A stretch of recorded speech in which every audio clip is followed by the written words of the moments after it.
Olá, pessoal. Boa tarde. Eu vim aqui passar um pouquinho da minha experiência. Vai ser um bate-papo, né? Não vai ser uma palestra.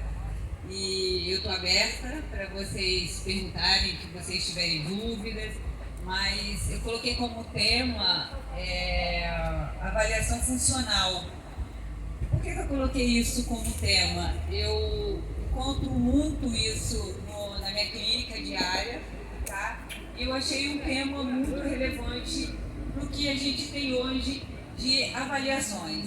A gente tem avaliações biocinéticas, né, cinemáticas, as avaliações da biomecânica, mas a gente falta um pouco da análise morfológica, da parte funcional. E não é nada muito caro, a gente não precisa investir tão alto para fazer uma avaliação biomecânica, que o custo é muito alto e a gente que é atleta sabe o gasto que a gente tem com alimentação, com fisioterapia, com treino.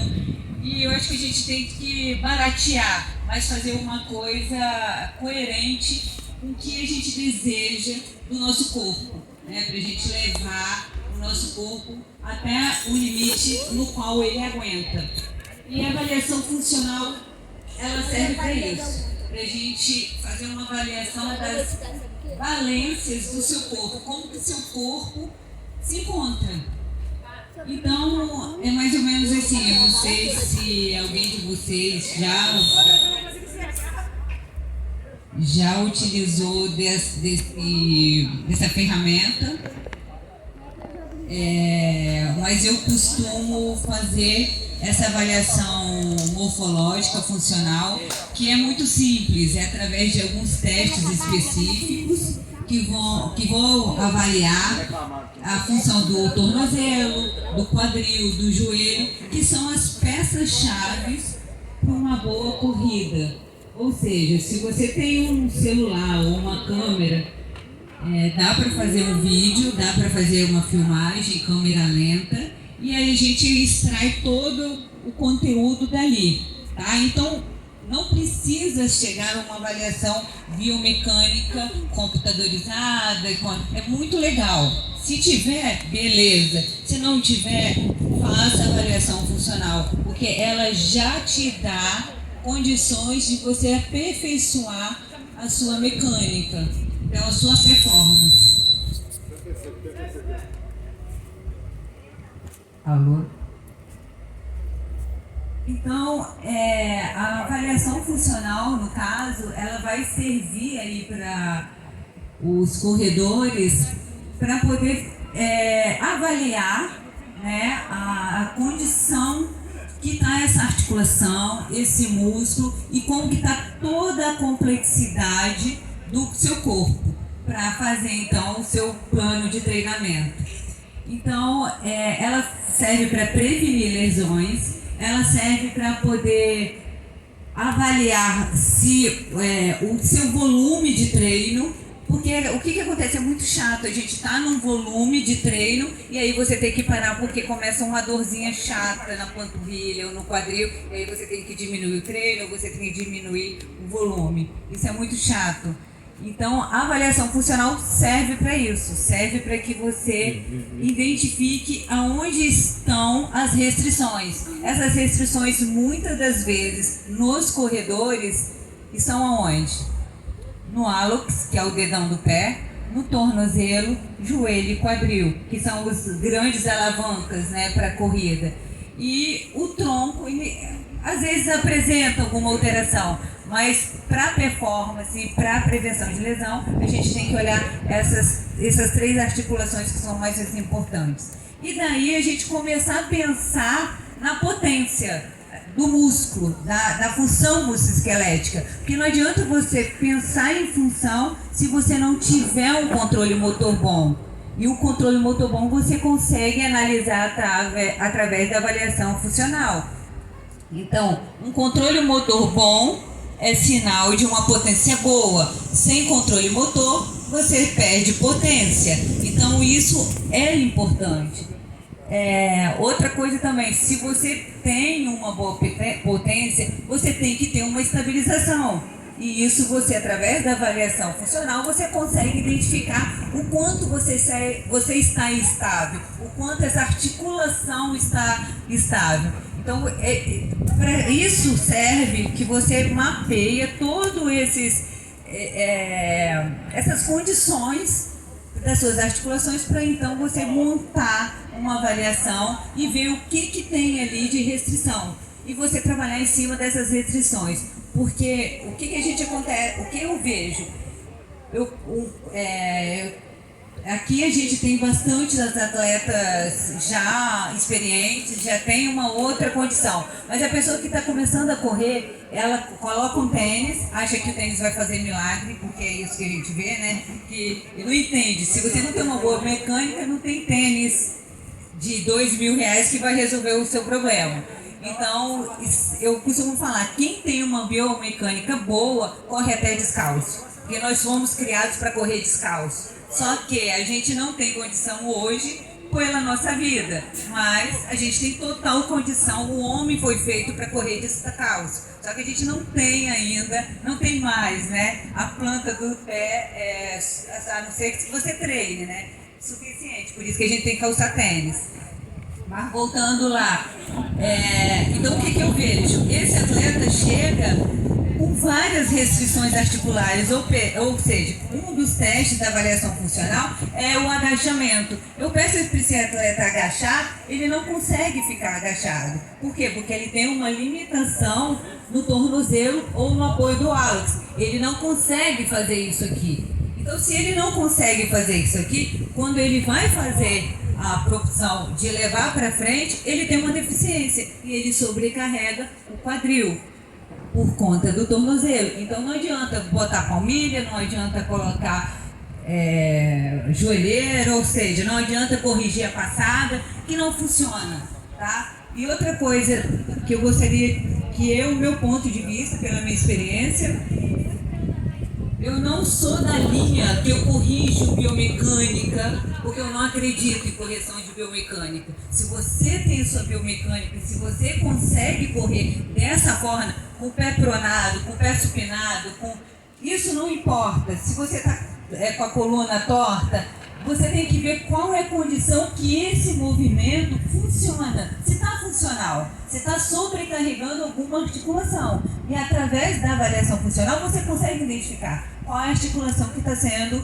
ali sofrendo esse impacto. Caso contrário, você consegue adaptar muito bem essas condições onde que você tem e você trabalha nessa biomecânica. Porque se você mexer nisso, provavelmente você vai ter outros problemas que, para quem já está fazendo atividade física, não vale a pena. Tá? Isso é uma condição que o seu corpo fez e se moldou dessa forma para você lidar com o seu dia a dia, porque você não vive. Eu estou falando de atleta, vamos falar aqui de atleta amador que tem outro trabalho também paralelo, né? Não é um atleta que vive do atletismo, né? Que mesmo assim dentro do atletismo a gente nem fazia essas mudanças, porque causava danos, porque ele tem uma vida lá fora e o impacto da vida lá fora impacta o corpo.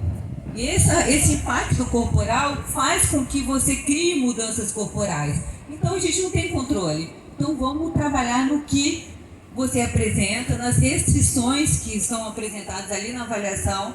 São testes, eu uso o teste de tornozelo, que é esse que eu falei para vocês, do agachamento. Primeiro, é a filmagem, né? Acompanha o atleta, vamos fazer a filmagem para a gente ver a cadência, o ritmo, o balanceio, a translação desse quadril, se ele está gastando muita energia, né, de um lado para o outro, sambando muito o quadril, o braço, porque isso faz com que ele sobrecarregue, gaste muita energia, aí no final da maratona, aquela energia que você precisava para acabar, você já dispersou com todos os outros movimentos. Então, na avaliação funcional, a gente consegue identificar isso e reduzir, a gente reeduca esse movimento. Outro teste que eu falei, que é o agachamento, outro teste que é a ponta do pé, né, que a gente vai fazer o teste de controle motor, como está esse controle motor. Como eu falei, sem controle motor, você não tem estabilidade. Se você não tem estabilidade, você não tem potência. Não tem como você fortalecer. E se você tem um corpo instável e disfuncional, ok? Então, essa é a grande dica. Não precisa essa loucura que a gente vê de querer ficar fazendo 1000 coisas, ajustando, tênis, palmilha. Eu acho que uma boa avaliação funcional, uma boa condição muscular, uma boa flexibilidade e mobilidade é essencial para a gente ter uma vida muscular ou uma vida musculoesquelética de longo prazo e que a gente consiga, assim, prevenir as lesões. Outra coisa importante dentro da corrida, principalmente maratonista, que também eu encontro muito, é o controle motor. Então a gente vê muitos corredores com baixo estímulo de controle motor. Isso é muito importante. Isso a gente consegue trabalhar facilmente com elásticos, com bases estáveis e instáveis para a gente melhorar essa condição de controle motor. Mais uma outra coisa que eu acho muito importante é a escolha do tênis para poder fazer essa correção. Valquíria, eu corro na ponta do pé. É preciso a gente fazer uma avaliação realmente para ver o quanto isso está interferindo na biomecânica, na performance desse atleta. Eu não sei se vocês, eu não vou citar nome aqui, mas tinha uma atleta, uma maratonista feminina, que no final da maratona, da prova, ela corria e ela sempre tinha uma tendência a ficar com o pescoço, terminava a maratona com o pescoço assim. Né? Aí a gente pensou, pô, mas que absurdo. Mas, cara, ela era top, né? Ela ganhava todas as provas. Pra que mexer nisso? Né? E não tinha lesão. Também tem uma condição genética que ajuda bastante, né? Mas aí no caso dela não era isso. Era mesmo porque ela tinha um controle motor muito bom. Então, quando você tem um controle motor, você acaba equiparando ou compensando uma outra situação que você não tem, ou que você tem um pouco menor. E aí você acaba isso não afetando tanto. Então, essas interferências é muito importante a gente prestar atenção para que não fique uma cobrança de várias correções, de tênis clonado, de tênis supinado. Eu tenho que comprar um tênis de 500, 600, 2.000 reais. Eu acho que a gente pode fazer um bom trabalho com uma avaliação muito bem feita, funcional, para a gente estudar essa condição dessa articulação, se seu corpo está adaptado àquele treinamento, né? Se o seu corpo vai aguentar chegar àquela prova que você deseja. A gente tem atletas que vêm me procurar e falar, eu vou correr 1.001 quilômetros. E aí? O que a gente faz, né? Então é coisa pra caramba. Então isso precisa ser planejado com uma certa antecedência. E aí, Valquíria, dá pra fazer alguma coisa em 3 meses?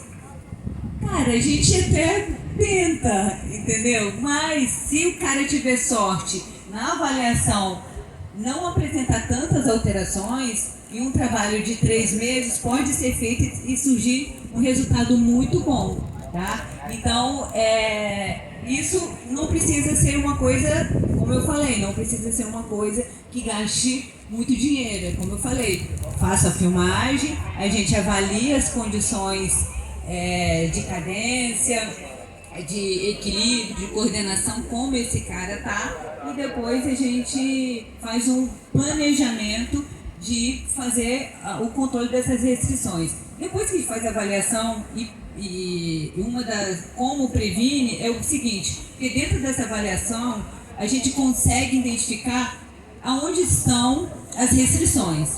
E aí eu, como fisioterapeuta, eu tenho como atuar em cima dessas restrições através de algumas técnicas. Geralmente eu uso técnicas osteopáticas, tá? Manobras miofaciais. Dou dever de casa para esse atleta, porque ele precisa ser feito dentro da planilha de treinamento dele. Tem um exercício de 10 minutos ali que ele vai fazer todos os dias, que é um trabalho que a gente chama de um trabalho facial, que é um outro tecido que por muito tempo foi esquecido na nossa avaliação e também no nosso treino, né? Então hoje o treinamento esportivo modificou muito, porque hoje a gente tem que levar em consideração um tecido que foi esquecido por muito tempo, que é a fáscia. E a fáscia é onde ocorre todos os receptores de tato, pressão, temperatura estão na fáscia. E é ela que manda o comando para o músculo. Então, quem faz o movimento como a gente imaginava que seria o músculo, não é o músculo. O músculo só recebe um comando para fazer a contração. Então, da onde que vem isso? É do tecido facial. Então, isso é recente, gente. Eu acho que no Brasil, eu sou pioneira no Brasil de trazer esse estudo para cá, deve ter uns 12 anos, 15 anos, e tem muita descoberta, então tem muita coisa nova que a gente tem que levar em consideração, a gente está estudando, está identificando, e é importante, porque na avaliação a gente vai testar a função elástica. Não é só o músculo que a gente testa, a gente também testa esse tecido facial que recobre o músculo. Existe uma hierarquia e o músculo vem abaixo. Então não adianta eu só tratar ou fortalecer ou condicionar o músculo. Eu tenho que dar um condicionamento anterior, que é o tecido facial. E existe um treinamento específico para esse, diferente do treinamento muscular. Ok? Então a avaliação cinética, biomecânica, computadorizada, não pega, tá? Não resolve.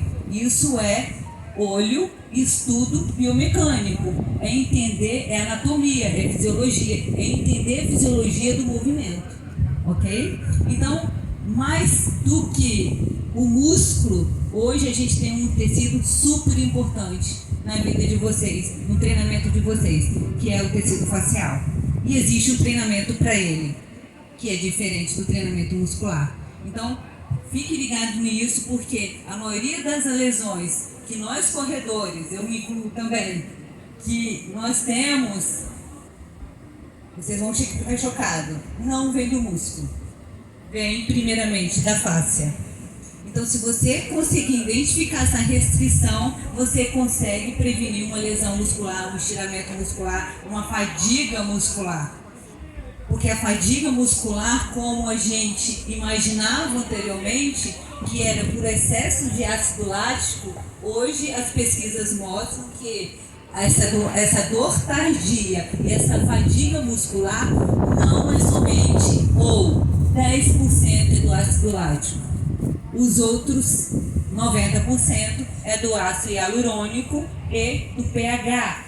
Então, a hidratação também é muito importante. Então, aí entra uma outra questão que a gente não é o tema da nossa conversa aqui, que é a nutrição, tá? Que aí é fundamental, não tem... Deixa com outra oportunidade, ele é um especialista falar, mas já a dica hidratação é super importante, tá? Eu queria saber se vocês têm alguma dúvida. Professor de educação física e atleta também.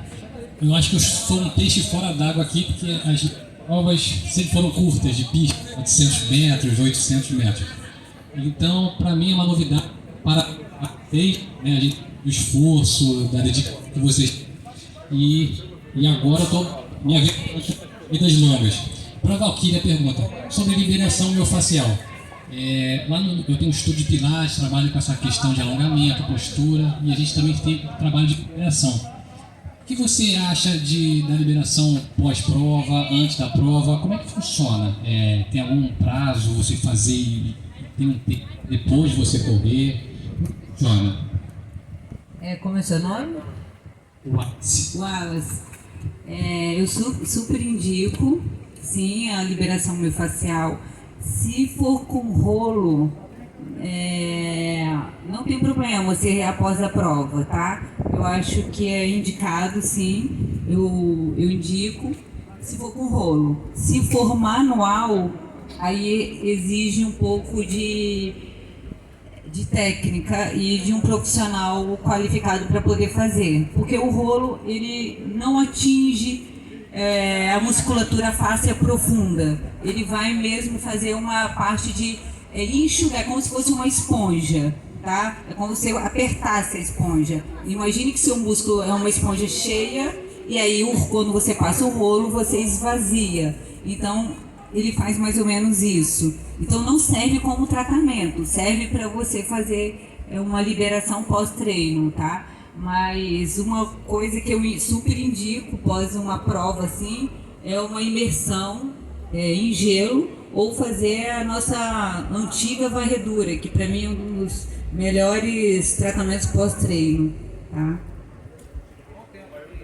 Eu tenho uma pergunta para o Mauro aqui. Tem mais uma aí, pode falar, peraí. O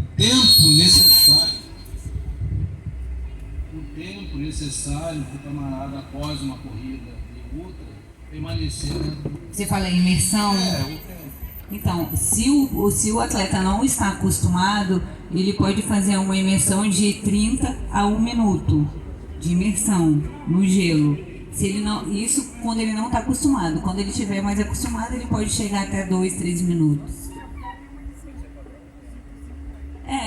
Cientificamente é o que a gente vê. Existe 3 linhas da crioterapia e uma fala uma coisa, outra fala outra, mas aqui a gente vê resultado clinicamente em atleta, é essa que eu estou te falando, é de 3 minutos de imersão. Tem pergunta para a Valquíria. Opa, tá esquentando. Então, no final do ano, em novembro, final de novembro, eu fui diagnosticado com pubalgia, né? E aí a pubalgia, além da pubalgia, é uma tendinose no adutor pela direita. E eu queria saber a sua opinião, que eu estava até pouco tempo com o meu fisioterapeuta. Existem estudos que dizem que a pubalgia pode ser gerada ou por pancada, né, ou por enfraquecimento muscular, né? No meu caso, eu acho que assim, eu malhava muito pouco e corria muito, tinha volumes altos, intensos de corrida, corria bem rápido. O que você acha dessa relação da falta de musculatura com lesão, falta de fortalecimento, entendeu? Como que é o seu nome? Theo. É complicado eu falar sem eu estar olhando, né? Tá vendo você correr, você examinando você. Mas a pubalgia, ela é uma alteração da biomecânica que pode vir do pé, que não é comum no corredor, ele é bastante comum no futebol e em algumas outras modalidades, no handball também. Mas na corrida não é tão comum, apesar de eu ter visto bastante acontecer. E essas que eu estou encontrando tem muita relação com o pé, com uma alteração no tornozelo e com uma fraqueza do glúteo médio. Não estou falando que é seu caso, tá? A gente teria que avaliar, eu tenho que observar a sua corrida e um desses dois deve estar envolvido, mas seria bom fazer uma avaliação para a gente ver o que está acontecendo. Mas o glúteo médio, ele sempre está envolvido. O corredor tem a bunda mole. Isso é uma briga. Isso é uma briga, né? Eu sei disso, eu conheço, eu lido bem com isso. O corredor não gosta de fortalecer a bunda. Cláudia Raia que eu diga, Cláudia Raia foi falar sobre isso, deu uma confusão na galera. Tá complicado isso, a galera deu uma desanimada. Então eu acho que vale a pena você dar uma olhada, tá? Mas infelizmente não tem como eu entrar mais profundo nisso. Mas eu me coloco à disposição, se você quiser, a gente pode marcar um dia e a gente vê isso junto. Agora eu queria falar uma coisa aqui para os ultras, que eu fui na ultra do Havaí, agora no final do ano, né? Com a Edson, e o Marcelino foi meu capitão, né? E aí eu tava lá no meio, eu tava preparando a bicicleta do Edson e do Alessandro, que eles estão vindo da natação, e eu vi um cara, que ele devia ter uns 60 e tal, assim, mas com agilidade eu comecei a ficar muito curiosa, né? E começar a perceber. Depois que eu fiz a prova toda ali, eu perguntei, vem cá, quem é ele? Que eu não conhecia. E aí ele foi o primeiro Ultraman que ganhou a prova no Havaí. E ele estava sendo homenageado lá. Eu falei, cara, eu preciso conhecer, eu preciso falar com ele. E aí ele falou uma coisa que me marcou muito. Que ele falou, eu fiz várias perguntas, que eu sou muito curiosa, fiquei em torno de 40 minutos conversando com ele, querendo saber todas as lesões, como que é a vida, né? E aí ele falou bem assim, Valquíria, a gente usa muito pouco nossa condição física e nossa condição mental. Quando você pensa que não dá mais, você só está usando 10% da sua capacidade emocional. Ainda tem 90%. Então você pode ir muito mais. E quando você achar que não está aguentando fisicamente, você só está usando 20% da sua capacidade. Então você pode ir muito mais. Isso me marcou tanto porque eu vi a capacidade de como vocês lidam na corrida, porque a parte emocional é o que manda, né? Mais do que a parte física, porque eu sempre lidei muito com a parte musculoesquelética, com a parte física. Mas aí depois, nesse mundo de ultramaratonista, eu fui querer entender mais dessa parte emocional e eu vi o foco, a cabeça, a parte mental manda na prova, né? Então eu acho que isso também é um diferencial, né? O treino mental tem que ser bastante utilizado por vocês, principalmente quem está nesse mundo das ultramaratonas. Que vai chegar uma hora que vai sentir dor, você vai perguntar assim, em determinado lugar, o que eu estou fazendo aqui? Precisa na praia, precisa dormir, precisa para a família. Dá uma vontade de desistir. Isso ali já aconteceu comigo várias vezes, mas tem que treinar a parte mental. Ou você consulta um psicólogo esportivo, ou você lê muita literatura desportiva. Eu faço isso, leio muita literatura desportiva e tem me ajudado bastante. Eu tenho algumas aqui no celular que a capa do livro, depois alguém quiser, eu até passo para depois para as pessoas. Mas tem que treinar a parte mental, porque senão é bravo. Não basta treinar somente a parte física, a mental ajuda pra caramba. Nossa Super Valquíria, suas considerações finais, Valquíria. Primeiramente, eu gostaria de agradecer, né, o evento, o convite e desejar a todos aí uma boa prova e se quiserem fazer uma boa avaliação funcional, é só me procurar, que eu terei o prazer de ajudá-los ou orientar, ok? Sem problema algum. Também pode entrar lá no Instagram e fazer perguntas, me mandar o WhatsApp que eu vou estar aí. Fala sobre o Instagram. Depois eu vou pedir para divulgar. E o que eu queria falar para vocês é o seguinte, movimento é vida. Nós nascemos para nos movimentar. Nós nascemos correndo antes de andar. Observe como o bebê começa a andar. Ele não anda, ele corre e depois ele anda. Então nós nascemos para correr. Eu acho que se conhecer, ter um autoconhecimento, você sabe os seus limites, você sabe como dosar e saber até onde você pode ir. Muitas vezes você precisa de um profissional para poder ajudar, né, nessa parte mental, psicológica, mas você já entrando em contato com as suas dores, o que está acontecendo no seu corpo, isso já te dá uma orientação para aonde você pode chegar. E a gente é sempre mais do que isso aqui. E eu desejo tudo de bom para vocês e uma boa prova. E foi um prazer aqui dividir a mesa com vocês. Mesmo. Sou fã também. Obrigado. E vocês estão de parabéns. Obrigado. Valeu, uma salva de palmas para esses feras aqui. Muito obrigado, viu, pela presença, pela parceria de vocês.